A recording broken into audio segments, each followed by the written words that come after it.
পাঞ্জাব বন্যায় ব্যাপক ক্ষতি। 2025 সালের আগস্ট মাসে ভারী বর্ষণ এবং বাঁধ থেকে অতিরিক্ত পানি ছাড়ার কারণে ভারতের পাঞ্জাব রাজ্যে ভয়াবহ বন্যা পরিস্থিতি সৃষ্টি হয়। এই বন্যা রাজ্যের ইতিহাসে 1988 সালের পর সবচেয়ে ভয়াবহ হিসেবে চিহ্নিত হয়েছে।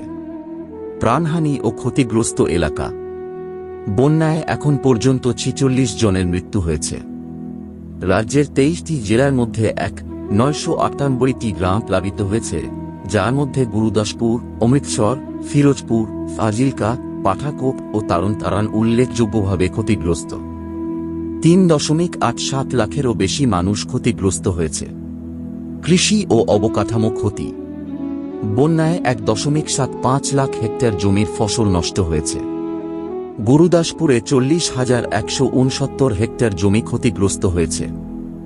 বন্যার কারণে রাস্তা, সেতু ও সরকারি ভবনসহ অবকাঠামোর ব্যাপক ক্ষতি হয়েছে।